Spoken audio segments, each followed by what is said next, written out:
कि मुझे सांसदी का टैग लगवाना मेरा मकसद नहीं है। मुझे आपके लिए आवाज उठानी है, मुझे आपके लिए लड़ना है। भाई है जो तुम्हारी आवाज बन के गली गली कूचे कूचे बोलता रहा है, आज अगर तुमने उसे ना कबूल किया, आज अगर तुमने उसे ठुकरा दिया, तो आने वाली सदियों में जब तुम्हारे बच्चे तुमसे सवाल करेंगे कि एक तानाशाह मुल्क को बर्बाद कर देना चाहता था, तब तुम क्या कर रहे थे, तब शायद तुम्हारे पास कोई जवाब नहीं मिलेगा।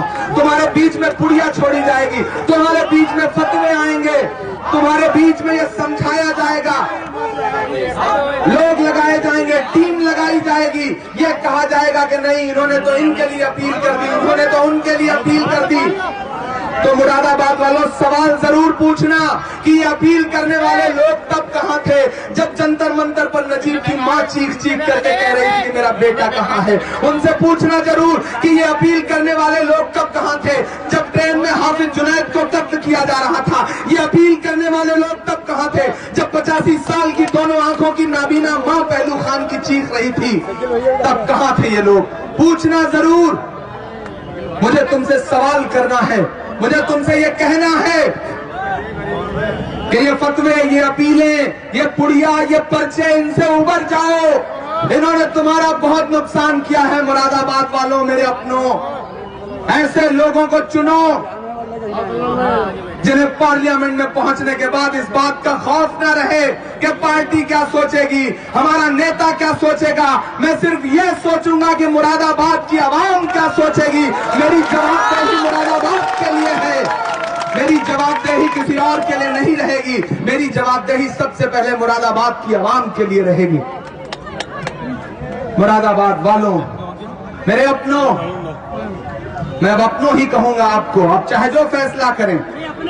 मैं आपसे बहुत जज्बाती होकर गुफ्तगू कर रहा हूं, बहुत जज्बाती होकर गुफ्तगू कर रहा हूं। बड़ी सुकून की जिंदगी थी, ड्रिप लगी हुई है, पिछले 4 दिन से मुसलसल यहां से छुट्टी मिलती है। जनसभाओं के बाद 2 घंटे जनसंपर्क के बाद तो 1 बजे 2 बजे डॉक्टर के पास जाता हूं, इंजेक्शन लेता हूं, ड्रिप लगवाता हूं, उसके बाद सुबह 8 बजे फिर गलियों गलियों कूचों कूचों की खाक छानने निकल जाता हूं। क्यों कर रहा हूं मैं ये सब, क्यों कर रहा हूं? मुझे अल्लाह ने बहुत शोहरत दे रखी है, बहुत प्यार दिया है, बहुत कुछ दिया है, लेकिन अगर आज मैं अपनी जिंदगी दांव पे लगा करके इस जंग में कूद पड़ा हूं तो इसका मतलब तुम नहीं समझोगे तो कौन समझेगा। मुझे तुमसे सवाल पूछना है, मुझे सवाल पूछना है, मैं बाहरी नहीं हूं।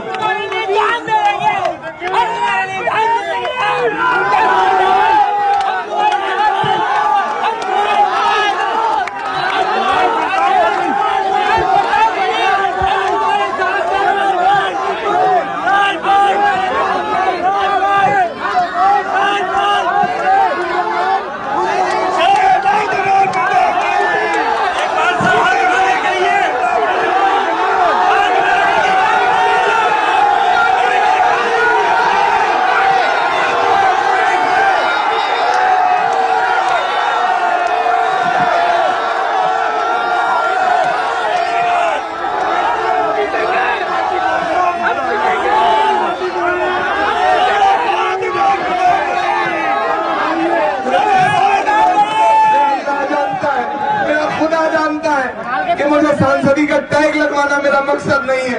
मुझे आपके लिए आवाज उठानी है, मुझे आपके लिए लड़ना है। मेरी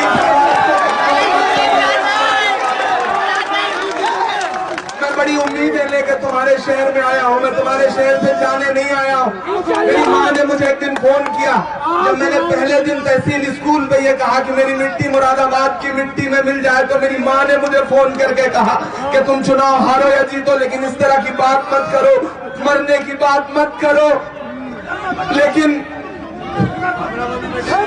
मैं क्या कहूँ,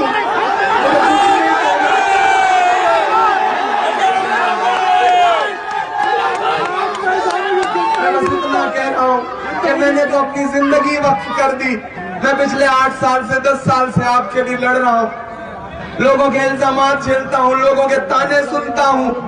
मैं चाहूँ तो जुल्फ आंचल और लबो रुखसार की शायरी करके भी वही इज्जत कमा सकता हूँ, लेकिन मैंने अपना खून दिया जंतर मंतर पे अपनों के लिए। जब मॉब लिंचिंग के शिकार लोग 50 से ज्यादा तुम्हारे लहूलुहान लोग मारे जा रहे थे, तो पूछो कि ये लोग पार्टियां कहाँ थी, ये नेता कहाँ थे, कौन जा रहा था पहलू खान के घर, कौन खड़ा था नजीब की माँ के साथ, कौन खड़ा था अफराज के परिवार के साथ। कुछ ज्यादा नहीं मांग रहा हूँ, मैं बस इसी बात का तुमसे सिला मांग रहा हूँ कि अपनी आवाजों को बचाओ। बहुत चंद लोग हैं जो तुम्हारे लिए लड़ रहे हैं, अगर उन्हें भी नहीं बचा पाओगे तो कल कौन बोलेगा तुम्हारे लिए। ये तुम्हें फैसला करना पड़ेगा तुम्हें, इसमें तुम्हें कुर्बानी देनी पड़ेगी।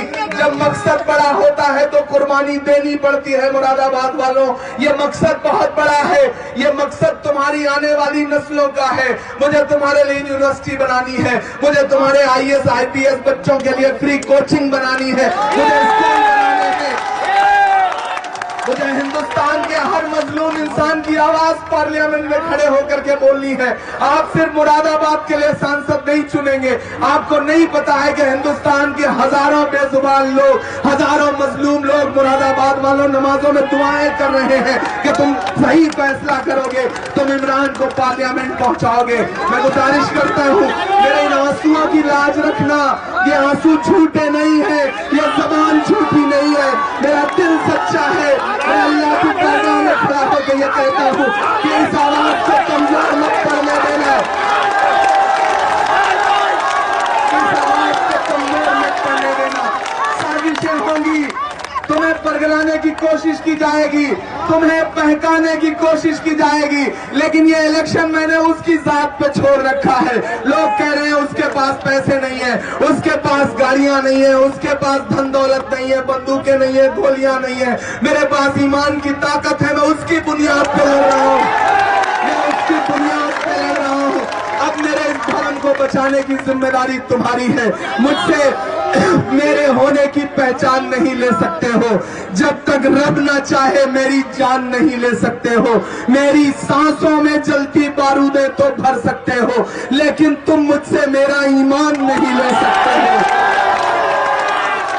मुरादाबाद वालों, तुम्हारे कारोबार चौपट किए गए, यहाँ के कारीगरों पर पहले नोटबंदी करके उनकी कमर तोड़ी गई। जब उससे काम नहीं बना तो GST लगा के तुम्हारा कारोबार बर्बाद कर दिया गया।